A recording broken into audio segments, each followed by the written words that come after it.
And we are coming at you live from episode 60 of Life on the Rocks with your host, Connor LaRocque. Today's featured guest in the hot seat is a good friend of mine, Mr. Charlie Cina. How you doing, brother? Good, man. Yourself?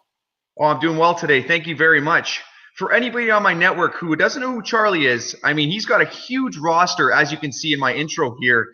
This gentleman, you could give him the title of a sales trainer, but he's much more than that. He's worked with the likes of Tony Robbins, Jon Taffer, the Cake Boss, for crying out loud. I mean, you've done deals at the Wynn. You live in Las Vegas currently. So to get this started, just so people know and build some context, you also work with Lightspeed VT, which is a sales training company, virtual sales training. So the first thing I want to ask you here, Charlie, is what got you started in business, my friend? Well, initially in general, what rolled into this where, I mean, you're going out cold calling some of these people, you know, these big names like the Cake Boss. Like, what got you started in business? Well, what got me started in business is I came from your neck of the woods. I'm from Buffalo, New York. Right. So, 8, 9, 10 years old, I knew that money mattered. And if you had money, you had leverage and you could buy what you wanted. So I started a paper route, or obtained a paper route, whatever it was, 10, 11 years old. And I would, drag my wagon through the snow in the cold Buffalo winters, selling papers. And I knew the more doors that I knocked, the more people I could get to say, yeah, give me the paper, which would essentially, allow me to get more tips, right? So the bigger the distribution, the more money I'd make off the paper. And then I'd have the ability to have them give me tips. So that's really where I started. And as silly as it sounds, we're all in the distribution business. Absolutely. Right? You distribute media, social media, marketing services, correct? Right. So you're in the customer acquisition business and the distribution business of your product or service. Same thing with myself. I mean, obviously, I evolved from delivering, the Buffalo Evening News and the Courier Express. But at one point, I had three different newspapers that I delivered in Buffalo, New York. And then I started out and worked part-time in construction, and I was always knocking doors and, getting snow shoveling contracts. And then as I evolved, I always positioned myself throughout high school and college in businesses where I had the opportunity to sell. Right. I always had the mentality. I never wanted to go into an hourly wage job where it was dollars earned for time spent. Absolutely. Right? No, 100%. So I sold shoes. I knew that if I became a waiter, essentially waiters, waitresses, right? They're salespeople. The more food you sell, the more drink you sell, right? You get your 15, 18, 20+%. So anyway, that's how I evolved. And then as things progressed, I've had my own businesses. Right. And the majority of them I bootstrapped, Right. 100%. Knocking doors. And building it up. Well, that's what I want to ask. So that's why I said in the intro, I mean, you have, you come in with such a diverse background. Even I met you at the conference Thrive, just for context sake for everybody. And it was one of those things, you were versatile. You had so many different elements to your thing. And one of the things that stood out, so this is interesting for anybody watching, you have an approach to sales, your expose and close approach.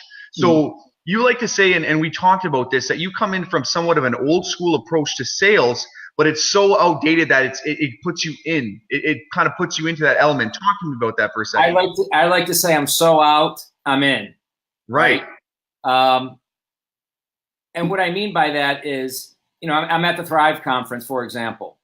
So I go, up to a lot of young players like yourself or vice versa. We, have a conversation and I'd say to somebody, great, man, I'd love to connect. Do you have a card? Right. And I would venture to say, if I asked 10 people for their card, 6 to maybe even 7 of the 10 people said, oh, I don't do cards, or no, I don't have a card on me, or whatever, and the one young gentleman that said, I don't do cards, I said, why not? He goes, well, I got my phone and, I can just hit you up on Facebook and whatever. So I said to him, you're missing an opportunity, because a business card is another reason to give somebody an impression and to leave an impression, right? And why would you want to alienate any demographic that likes dealing in business cards. And I said to him straight up, I said, dude, I'm 52 years old. I said, who do you think has money to buy your product? A 52-year-old or a 22-year-old? Now, I'm not suggesting there aren't a lot of successful 22-year-old people out there. I'm just saying from an abundance standpoint, if you had to guess, who's got the money? The older person, right? Clearly. So why would you not take a business card, right? You can get business cards printed for $9.99. Maybe not the nicest business card, right? But is it functional? That's first. You can always take it to the next level. So anyway, I like to say I'm so out, I'm in. If I'm going to meet you or greet you, I'm going to make sure that I have every single, for lack of a term, device, tool, or what have you, or weapons, for lack of a term, right?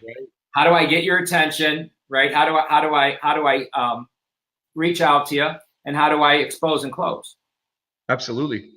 I think that's super important too when you talk about the younger generation, and there's always like a missing element. So you come from the old school mentality, and I was taught that from my father as well, that there's nothing wrong. When you are in sales, it's a power in itself. We lose a job, all of a sudden you go to a company and say, I'll work on commission. I'll teach you how to sell. It gives you that kind of element, that extra oomph, if you want to say it. So talk to me for a second. Like, this is wild, from transitioning, starting off in a paper route, all the way to going and getting the Cake Boss. For anyone who doesn't know who that is, research him. Huge following. You got the Cake Boss. You've talked to people like Jon Taffer. You've done deals with these people. How did you get to that point where all of a sudden you're calling these people? Was it through Lightspeed VT? Like, how did it build into this expose and close approach? Well, it's probably going to take, I'll give you the short story. Sure. Yeah. When I started representing the Lightspeed VT product, I had three other companies. Right. And Bradley, the founder, who I've known since 1997, I just happened to run into him because his general contractor called me to install some commercial shades. Right. Well, my people were busy. It just so happened that I live a mile from the Lightspeed office. So I went there after the shades were installed because there was a problem. And I never, in the 12 years I was in the shade and design business, I never installed a shade in my life, but my guy was away on a job, and I said, it's on my way home. So I stopped by, run into Brad. He shows me what he had going on. And he said, listen, man, just start, representing in your spare time. He goes, I know you know a ton of people. Well, great. It's another product that I get to sell into my network of contacts. Absolutely. Right? Into my warm market. Well, the first thing I did was I went after my warm market. And then when I saw where virtual interactive training was going, right, and being a sales guy, having the opportunity to reach out to these people, a lot of whom, I bought their products or went to their seminars, I said, man, I'm just going to pick up the phone and go for it, because I was certain, I was absolutely positively certain, which is a key thing in sales and in life, right? If I had the privilege of meeting your lovely lady, who is first class, right? But obviously you were certain about her, she was certain about you, right? You're now involved in a relationship. So whether it's business or whether it's personal relationship, it's still a matter of building a relationship, and you need to be certain. So you need to be certain about the product and service you're selling. So, long story short, or long story longer, at the end of the day, I started representing the product as I had my other, I was managing my other two businesses.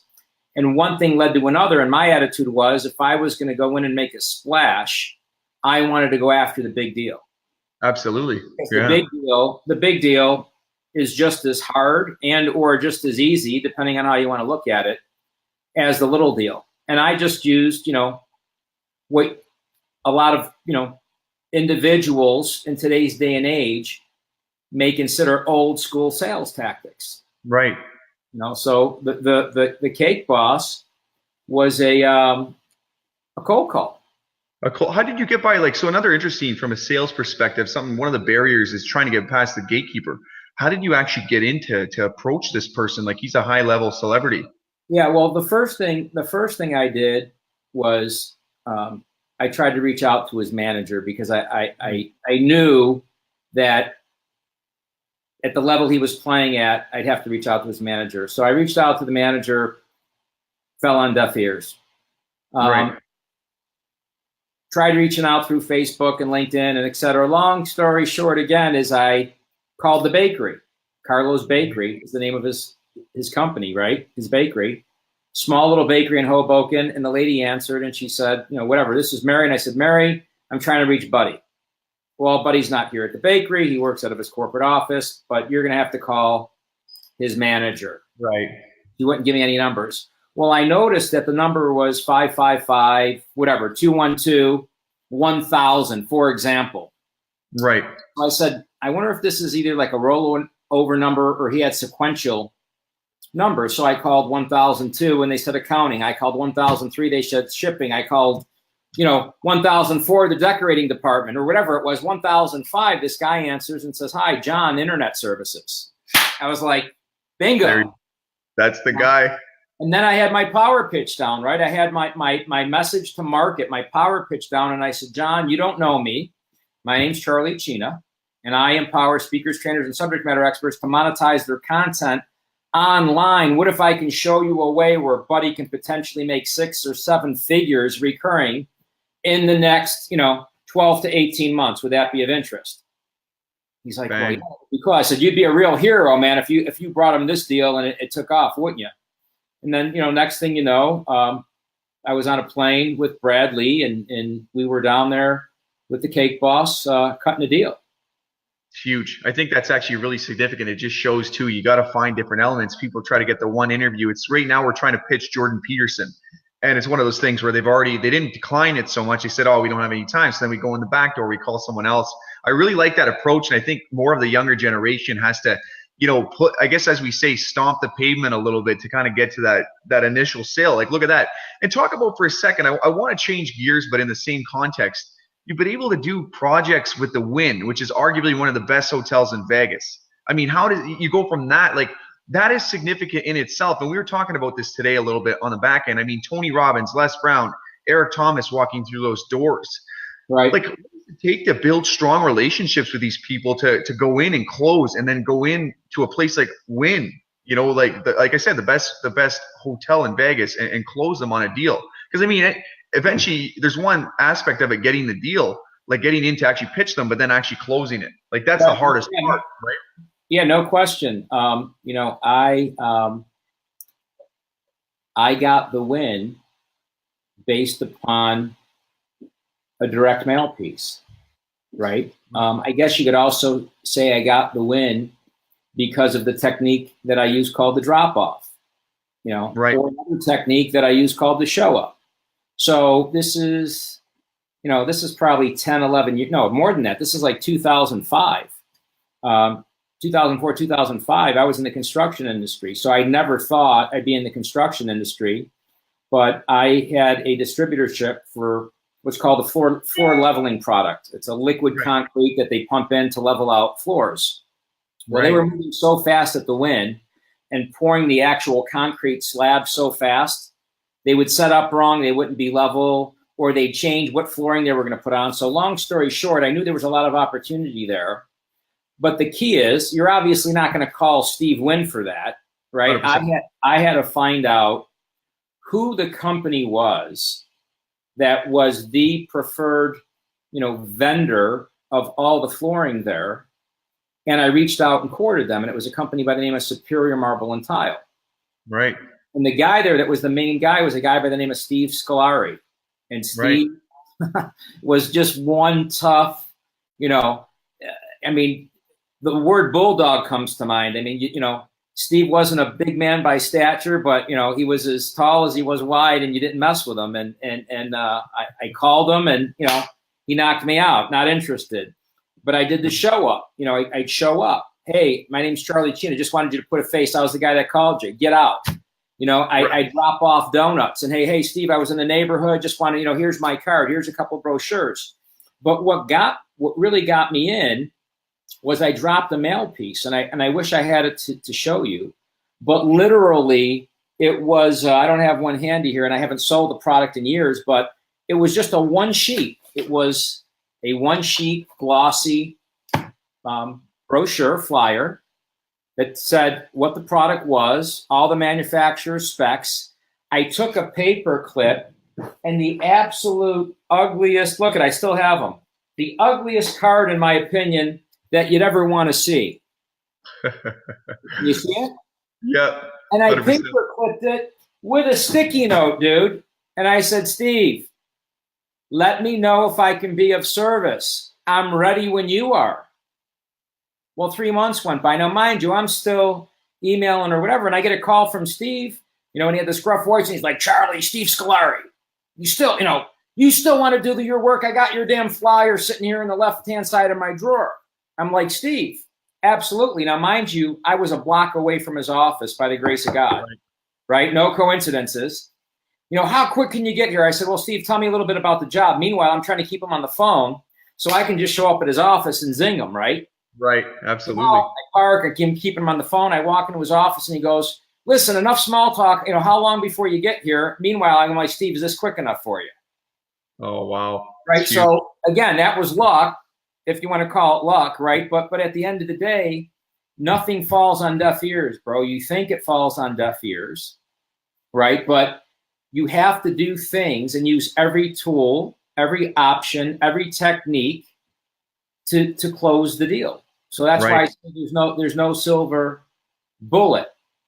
No, right? 100%. I kept shooting, but when he was ready, right, when he was faced with that problem, boom, there's my crappy flyer that cost me whatever, 67 cents to mail, probably cheaper in 2005, right? 47 cents. That netted me $2.5 million contract, and I'm probably being conservative. Wow. I think that's absolutely incredible. And I want to kind of transition off of that thought just to show you, you know, the perseverance, and all of a sudden, bang, it was probably one of those days, who knows, maybe something happened between another contractor. Next thing you know, exactly, the hustle. You had your business card sitting there. What's your advice to the younger generation using your old school approach? Because I mean, obviously it's made you super successful. Like, you've landed, you have the names to back it. You have, you know, the resume. You're a veteran in sales. Like, what's your advice to some of these younger kids who are like, oh, I'll just go digital. I'm just going to use it, build my brand online digital. Like, what is your advice to some of these students, these kids, to sell themselves to these companies, corporations, or places of work? You know, I'm aligning myself with guys like you that are digital experts. Right. I'm not. I know just enough to potentially be dangerous, and or someone look at how I'm posting and go, that guy doesn't know what he's doing. But I'm posting, right? No, for sure. At the end of the day, it doesn't have to be perfect. Marketing doesn't have to be perfect. Is it functional? That's where you need to start, right? You could always move up to make it perfect. But again, I sold a $2.5 million job with the absolute most embarrassing sticky note and card and a green paper clip. You're right. So to answer your question, that's how I came up with the whole expose and close concept. Absolutely. Because I wasn't doing a lot of Facebook, and I'm still not doing what I should. I didn't have a lot of YouTube videos out there, but about 1.5 years ago, I did a Facebook Live where I told my story about how I acquired Jon Taffer with the technique I call the show up. What's the show up? Dude, I suit up, I have my power pitch down, and I show up. I love it. I don't say, can we set an appointment? Do I have permission? I love that. Is it okay for me to call you right now? No, click, or not even, you don't even get the click because you're doing it through Facebook Messenger or text. So I do this Facebook Live and I tell my story. A couple weeks goes by, I get a knock on my door. I'm in my office at Lightspeed, and the guy comes in and he says, hey, there's this guy in the office. His name's Andy. He saw you do a Facebook Live and he wants to meet you. I said, I don't know no Andy. He said, well, he saw you do your deal about Taffer on Facebook. So I go in the conference room, shake my hand, young dude, suited up, looks good. Hey, Andy, nice to meet you. I said, how do you know me? He goes, oh, I saw you, Jon Taffer. You told me how you just showed up. Long story short, I start mentoring Andy, and Andy says to me one day, he goes, man, how did you get all these guys? How did you get Taffer? How did you get Cake Boss? I go, man, I just expose and close. Absolutely. And he goes, oh, so that's your secret. Your expose and close system, right? He didn't know. He thought I'm like, yeah, that's it. My expose and close system. And that's really how it evolved. He asked me to speak at an event that he was putting together. Just so happens Les Brown was speaking there and a lot of other people. It was a small event, 150 people. Happened a little over a year ago. And now I'm really taking my whole expose and close concept system, my life's work essentially, which is transferable, by the way.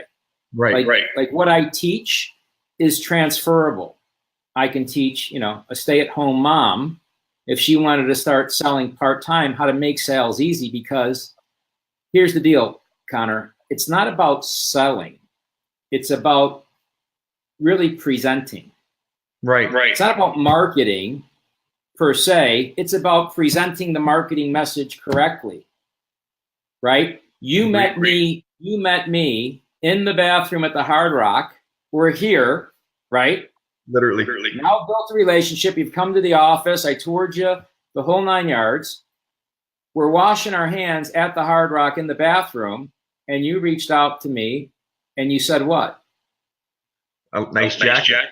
Nice jacket, right? So again, that's the other thing that I teach. All my life, I've dressed. Now you need to dress to the arena that you're in, but I can go in jeans and a t-shirt if I want. I don't think if I was in jeans and a t-shirt, you and I would have had any type of correspondence or communication.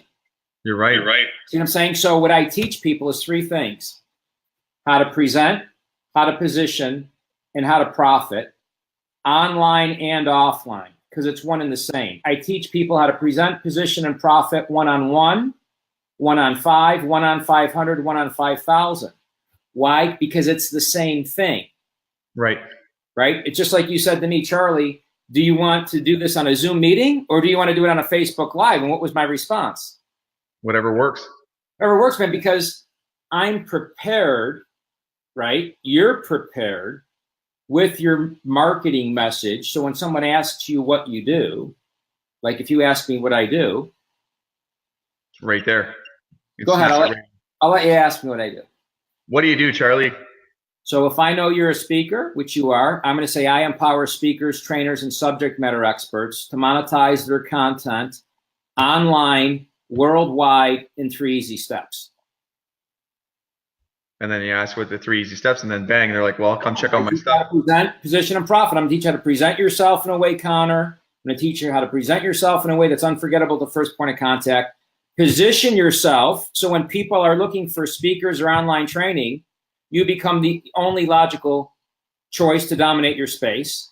Right. And then I'm going to teach you how to profit by creating multiple streams of revenue, both online and offline, so you have multiple streams of revenue and you're dominating to your space or something to that effect, right? But those are the 3 things. And then I can go into, when would you like to connect for a call? Exactly. Yeah. Now I have you involved in the sales process, and I piqued your interest. No, I think that's huge, and I think that's super practical because you see a lot of people in the space. And again, I'm not trying to knock anybody. It's we're preaching. We have all these tools, but I mean, you have a 3-step process: the expose and close, the resume to back it. So it's that much easier to just buy into what you're saying. And again, it comes back, I guess, to the certainty. So I want to kind of tie this into students for a second. Students, and if we're talking about people, millennials, Generation Z, the up and coming generation. What do you think is one of the best things to apply to these people? So if you're in a competitive environment, for instance, so these universities a lot of these students are competing for jobs. And what happens if they're using your system? A lot of people have they're presenting well, they look well, they're doing well in general. What is another aspect to kind of get that wow factor shining bright when you're pitching a company to get in as an employee or even to do business with them? What's your advice to some of these students if it's a really competitive environment? Well, again, the more noise you make, the more money you make. Right. I like that. So it's marketing. You're on the live today, and you're suited up, and you're in a tie, right? And you look like a young business professional that I would personally want to pay attention to. Appreciate that. Well, that's number one. Like, you know what I mean? Dress for success, which is another thing that I teach. You know, I'm coaching a young guy right now, and I said to him, dude, you're lighting the world on fire. Do you want to increase your closing percentage? Do you want to get more views? He's like, yeah. I said, don't get on camera unless you have a sport coat on. Right. Well, dude, that's really old school. No, it's not old school, because the younger generation that sees you in the sport coat isn't going to look at you and say, oh my God, he's in a sport coat. You're right. Right. The older generation is going to go, that young cat's got his stuff together. Right. 100%. You understand? So people are watching you. People are watching you. You got on today. I'm looking at you have a button-down shirt on. And it's not just because it's me, right? People are subconsciously, these are computers up here. Right. It's code. Your eyes see something. It triggers a picture, which triggers an emotion. Just like another thing I teach, words trigger pictures, which trigger emotions, which trigger action steps. Right? So absolutely. I have to become a wordsmith, for lack of a term. That's a double entendre, but I need to master my words, because words have meaning. And then I need to put those words in the right sequence. Same thing with how you look. So how do you look? That's a brand called you. How do you talk? What's your power pitch? Right? What problem are you going to help people solve? And then do you have the certainty? Do you have the confidence? Do you have the tenacity to believe in your product so much that when people say no, K-N-O-W, right? Not N-O, K-N-O-W, right? Right. You go back in and say, no, I just need to give you more knowledge. Absolutely. Right? So again, another thing I say, educate, elevate, dominate. Educate, elevate, dominate. So, if you can educate yourself, you can elevate yourself, you can dominate your space. You educate yourself, you can elevate others on your team, your kids, your wife, your son, your daughter, your employees, a business associate, right? The more people you educate that don't know, right? Hopefully it's a client, not a customer, right? So again, there's a lot of things that I get into, and people go, man, it's, that's basic stuff. It's not basic. No, it's not. It's complex. And the reason why guys like Michael Jordan are still selling more sneakers than everybody else is because he had the basics down so much, right? He was able, from that foundation, to do extraordinary things, and he's still monetizing it from just waking up every day, mastering his craft, and doing the basics. I think that's huge, and I think it's one of those things that people, again, right there, and that shows just your level where you're on, is that people are trying to skip steps, but you have to do all those other pieces put together the puzzle essentially. I think that's one of the biggest things, and again, I'm involved in this environment with these students, and it's funny you mentioned that. I actually used to go to university. By my second year, I was showing up with dress clothes on. Why? Because I wanted to distinguish myself. My teachers, it was just that minor little thing, regardless if they knew who I was, they'd still like, oh, there's the guy that shows up with dress clothes. And it was now let's talk about that. Right. See, okay. That's selling, and the word that triggers what you're suggesting is learning how to be persuasive. Right. You pre-frame that teacher's perception of you. Perception, persuasive. I don't know. Again, I didn't put it together, but it's coded. Why are those words related? Perception and persuasive. We didn't plan this. We're just kind of free flowing, having a conversation, and hopefully bringing value to your viewers. Oh, for sure. You pre-framed your perception, right? And now have the ability to persuade that professor. Now, why would you need to persuade him? Because you got an 89, right, on the final, or an 89.5. And if you get that other half point, what happens? 90 could be a seal the deal right there. But now you walk in and say, "Hey, Professor Smith, listen. I've been trying my hardest. I've been doing this. I'm in class every day. I try to come dressed for success with the right mindset. So I can, essentially, position myself in the marketplace when I leave here.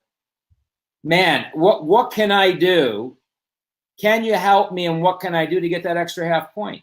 Do you think you've got a better chance for the guy to say, you know what, write a quick essay on XYZ, man, and done. Right. Absolutely. Does he have the opportunity or the power? Let me rephrase that. Does he have the opportunity or does he have the authority to do that? I wouldn't think so, as much as someone else that shows up that's, shows the dedication to it. So anyway. Well, I like that. I think that's actually a really good approach. How do you feel? This is interesting, just again, because you're a very successful man. How do you feel about the current education system? I mean, being someone that you're teaching, right? You're teaching and coaching people. How do you feel about it? And again, not to be controversial, but kind of dig into that. It seems to me, and I say it, and I've interviewed a lot of people, outdated. And I've been in the system, right? I went through the system. I did well. But it seems that a lot of students are going through it. And then when they get out, all of a sudden, the golden ticket isn't there. They don't have their job, or they're competing against 2,000 applicants for, 200 jobs. Like, talk to me about that. I think it's important. So I have a boy, a son. He's going to be 17 next month. Right. He goes to what's called a magnet school here. It's a vocational academy where he's going for dental. My daughter just started as a freshman. Right. I've had with both kids this conversation for years, and it's a regular conversation since they were little. They go to school, I'd say, that's your business. That's your job. Your job right now is to go to school and get the absolute best grades that you can, because that is your, that is your tenure. That is your money, right? Right. That is how you're judged. And then as it evolved into middle school and high school, to answer your question, obviously, past 7th, 8th grade, what are they really learning? Is algebra, is geometry relative, right, to certain kids that are going into certain professions? The answer is no, right? Calculus, pre-calculus, advanced biology. So in my opinion, from going through it and failing geometry twice, by the way, when I was in school, right? Great with numbers. I don't forget numbers. I'll multiply, divide, percentages, no issue, but never had use for geometry. So to answer your question, I think after, 8th, 9th, maybe 10th grade, very, very antiquated. They don't teach you the art of sales, the art of marketing. I mean, not unless you take an accounting course, they don't even teach you about money, how to leverage money, how to balance a checkbook. So to answer your question, the conversations I have with my son when he comes home frustrated is, I'm like, Carmen, you're absolutely right, son. It's antiquated. But at the end of the day, you now have to elevate your game to be in that 90+ percentile, because he goes to a very diverse school, and we're very diverse as a country. And I know Canada is the same way. I said, but these first generation kids, right, that are either coming over from other countries, emerging countries, right, like the Asian countries or like India, right? You come to my house on a Friday night when my wife will cook for, my kids' friends, like literally it's the United Nations. And all these kids come from, like we all did, right? I think I'm 3rd generation, right? My great-grandparents came here from Italy, but these kids are hungry, and their parents, right, are putting, cracking the whip on them. They don't have a choice. They have to get the good grade. So I'm telling my kids, you need to make sure that you're in the top 90+ percentile of your class, or the top 10%, right? Grades of 90 or above. I said, and your only differentiator in life, if you want to be a dentist, is customer acquisition and your ability to present, position, and profit, or present, persuade, and profit. Like, how are your interpersonal skills? How are you branding yourself? What's your power pitch? Are you out there every day taking advantage of the organic opportunities that you have when you're at the dry cleaners, or you're at your kid's baseball game? Like, as you get older, there's business everywhere, but are you conscious of it? And can you be social Like that's social media right there, brother. You know what I mean?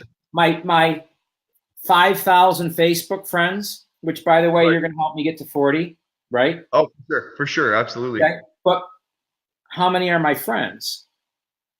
And then if they do come to Vegas and I meet them, how many of them are socially inept to have a conversation or properly present themselves to discuss how we could potentially collaborate? True. No, absolutely. So anyway, the answer to your question, I think school's antiquated, but obviously it's necessary in our society today.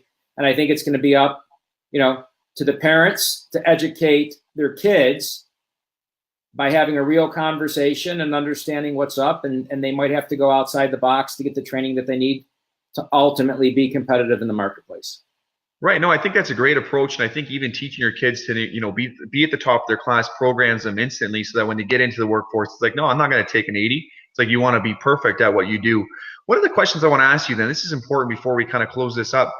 Do you have any advice for yourself when you were growing up? Like you grew up in a different generation. Like, do you have any advice, like looking back on it, that you would have told yourself for some of these entrepreneurs and students that they can take? I mean, you've already dropped a massive amount of value, but just something looking back that you would want to tell yourself. You don't have time. I don't have time. I like that. Really? I had this conversation with my 26-year-old nephew.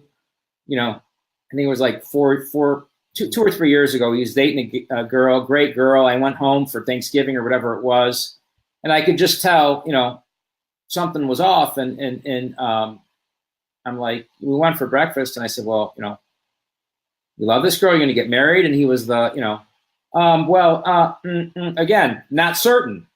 Right. Absolutely. Right? 1 ounce of doubt, get out. I like that. I like it a lot. Doubt, get out, especially in a relationship, because, there's going to be trials and tribulations that you have to go through. Right. So you can't be doubtful. You can't have any doubt. So long story short, again, is we had the conversation, and I said, listen, Bob, 1 ounce of doubt, get out. You're not being fair to her. You're not being fair to you. I said, in addition to, you need to be focusing on your business and be certain about your business and where you want to go. Now, see, I grew up in an Italian family.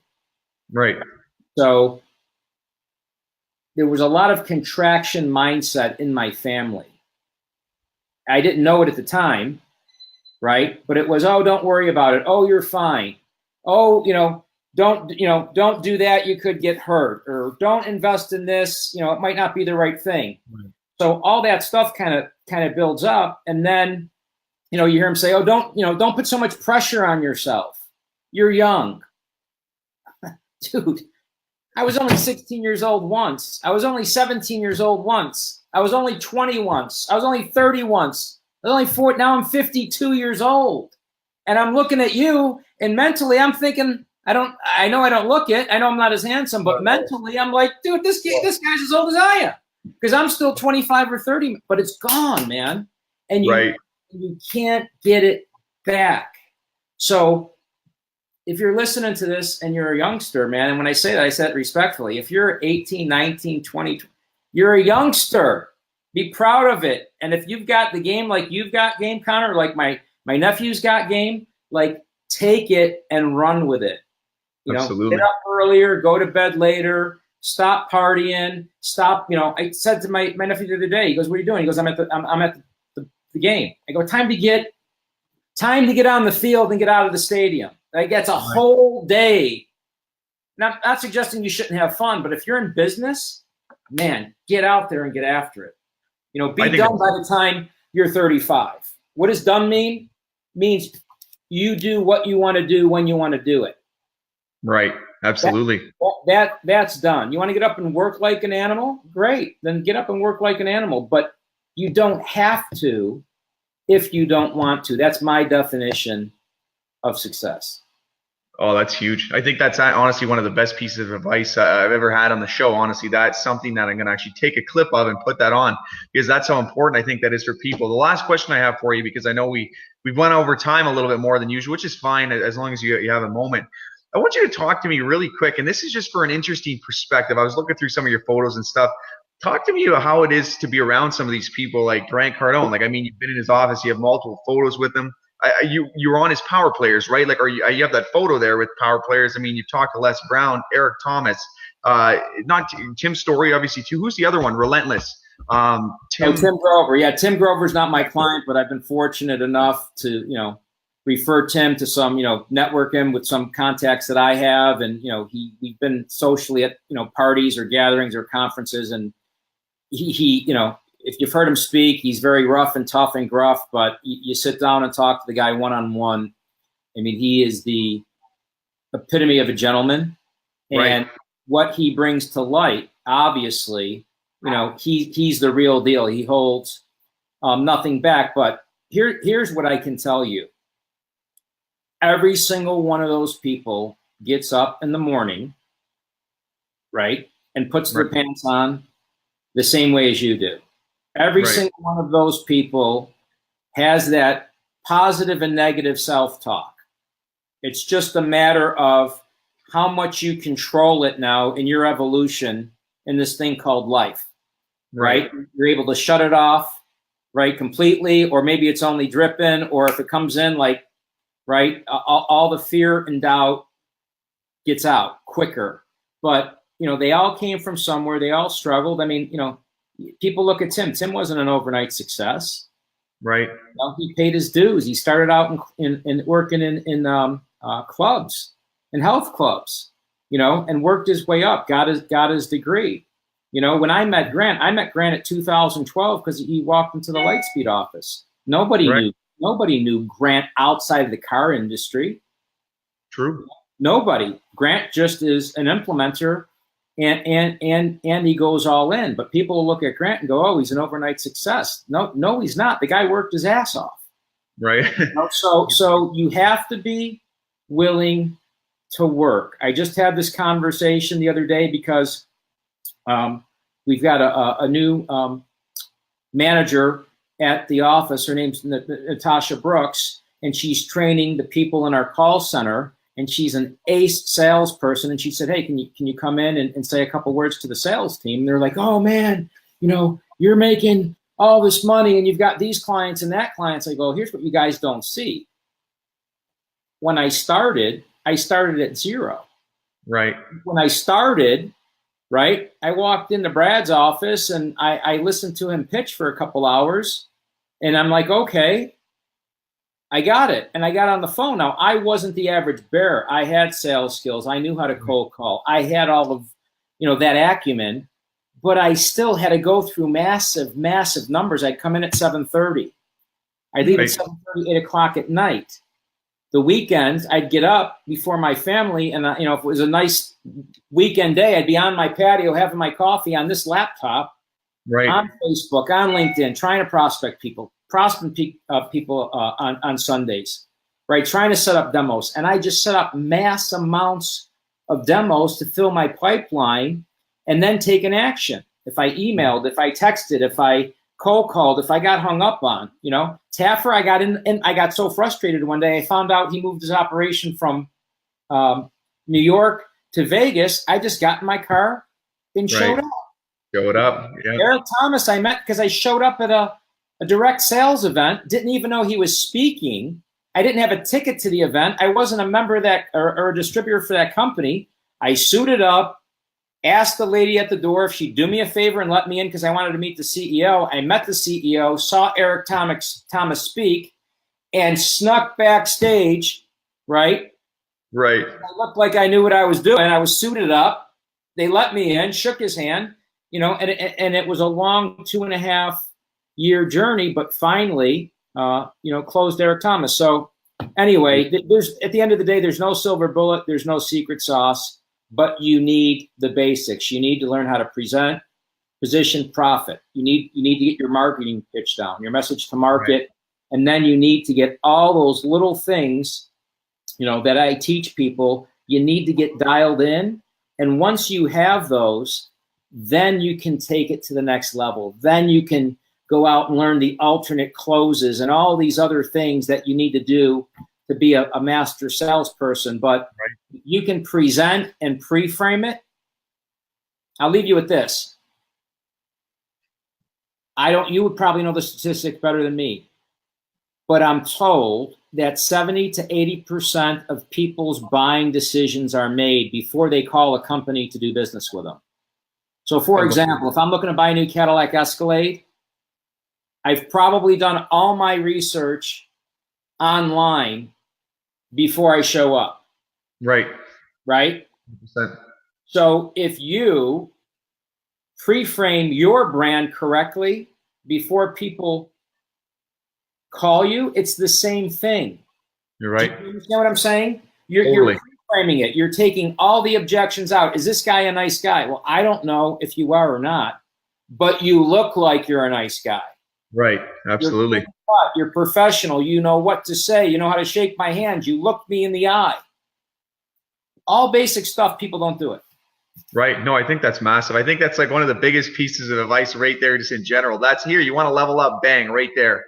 So all I want to say is that I honestly have to say you've done an exceptional job in your career. I appreciate you coming on my show. I want people to know where they can find you. But first, you're actually doing a number of speaking events. Just for everyone else out there on my network watching, everybody loves Grant Cardone, Tim Story. You're speaking at the conference with them. When is it? It's in Nashville, the 8% conference. So that's coming up soon. It's number 8percentnation.com, 8percentnation.com. It is October 26th and 27th. The real deal. Speaking with Cardone. Nissan Stadium. And again, I mean, I never thought, it was never my initial intention that I'd be speaking with Grant Cardone. Right. Or Tim Story, who happens to be my personal client, by the way. I've traveled with Tim. We've been to conferences together, but now we're speaking together. But again, it's because I got uncomfortable with my discomfort. I started speaking because I did a Facebook Live. Right. Right. I'm speaking now from the stage, telling my story. Right. And I can teach people how to expose and close. But are those people going to be business owners potentially? Potentially. Right. Am I going to be with other speakers and trainers? Are these speakers and trainers going to need an online training platform? Would they rather team up with me, or would they rather team up with some company that just, sells their software online, and then you don't have an actual account executive that can take you through the steps of how to monetize it? So again, I'm using the stage as a way to monetize with two different revenue streams, right? Where I can transfer my life's work, give people value, and then obviously it gets the phone to ring, and you're doing business. So speaking, what we're doing now is also another form, obviously, of ways to expose and close. 100%. I think that's huge advice too, and I can't wait to actually watch you on the stage. So I've never seen you live, so I think it's going to be exciting. Even in this 45-minute podcast we just did, I mean, you dropped a few bombs there. It's awesome that people are going to be taking some things away. So I want to thank you very much. Just personally, Charlie, it's been a pleasure to be able to meet you and actually be able to have you on the show. And this won't be the last time people hear about you. That's for sure. We're going to have some more stuff going on between us. And so you can find you right here. So on Facebook, I tagged you in it. You have a LinkedIn as well. So Charlie Cina. And your website is exposeandclose.com, right? Yep, exposeandclose.com, just like it sounds. Everyone make sure you follow Charlie online. Thank you very much, my friend, for coming on the show. Thank you, brother. Appreciate you. Anytime. Take care. You too. Just wait.